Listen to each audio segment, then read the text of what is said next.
everyone, welcome to week 11. Can you imagine it? We are already in week 11, so time flies very fast. But anyway, my name is Lena Allison and I'm in the discussion leader for this week.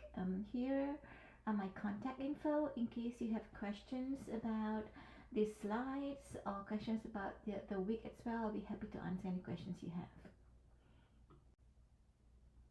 Okay, this week we will be covering authentic materials and resources, and we will cover Woodrow's chapter 14, chapter 15, and the article on authentic materials, implication for the ESP settings.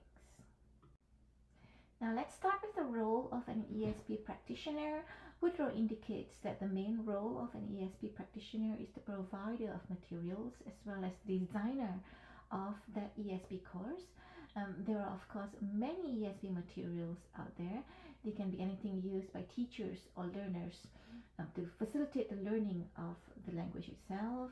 These include authentic materials, these include the coursebook, also include in-house production. They can of course include computer-aided instruction and that reflects the needs of the target communicative situation. Now, what happens if an ESP practitioner is not producing own materials? So in this case, a good evaluation of the ESP material is needed prior to choosing it and implementing it in the class. There are a few questions to consider prior to making a choice. First of all, does it have an impact on the students? Does it promote confidence? Is it useful for your learners? Does it facilitate your learner's self-investment? Does it expose your learner to authentic cases? Does it provide opportunities to use the targeted language? Now, some ESP practitioner would include authentic materials in the class.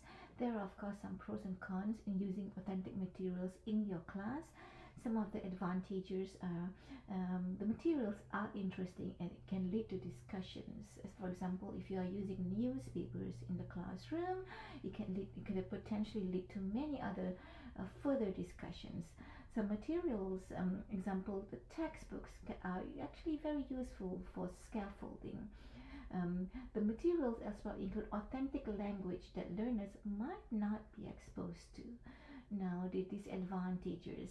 Lower level materials might find authentic text very challenging. Therefore, in this case, some adaptations that need to be done. You need to select the text systematically with due considerations to learners' language skills. Some text, example newspapers, are for specific genres. They are much more explanatory in nature and therefore not suitable for the learners. Then you come across a lot of the copyright issues. Are you actually allowed to use them in the classroom due to copyright issues? Now you might want to use coursebooks instead in the class. There are already many coursebooks available for very popular ESP class, for example English for business or for nursing. However, for specific ESP class such as my proposed ESP class, English for domestic workers, you don't usually find coursebooks readily available. Therefore, the coursebooks need to be chosen due to the lack of time of making your own production. You don't really have time to think about different lesson plans or the assessments.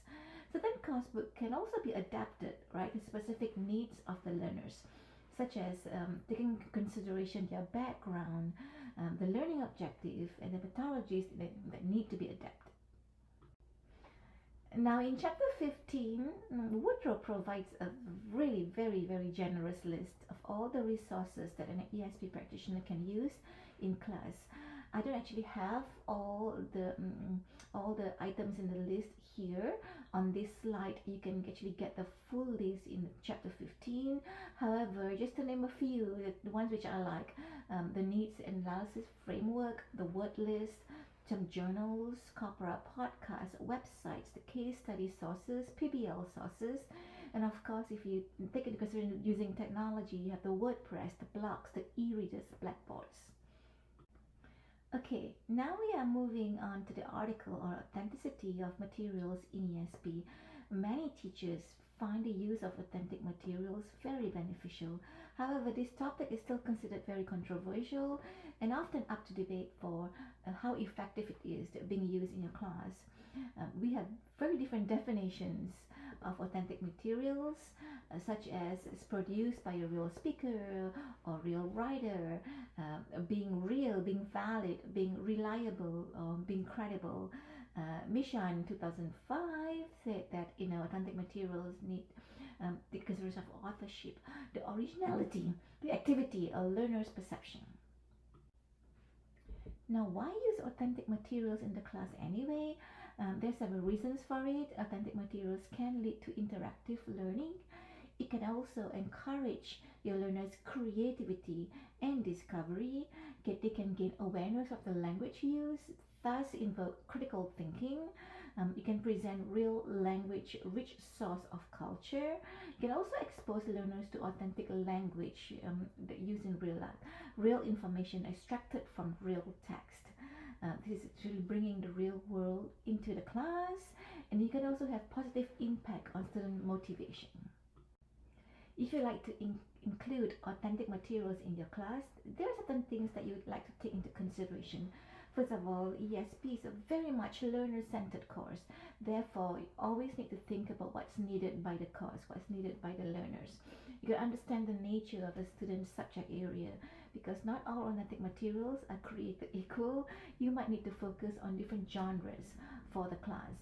You need to work out the language needs of the students. Is this too difficult? Do you need to do some adaptations, some modifications, some customization for your class? At times, you need to exploit the authentic materials for some kind of activity that you're going to be using in the class. The variety of the fun task that you can use with the authentic materials, and of course this would lead to motivating the classroom. With authentic materials, you can create a lot of authentic tasks, again bringing the real world into the classroom. Now friends, that's the end of my slideshow here. Welcome to week 11 again, and please feel free to engage in the discussion board. Thank you.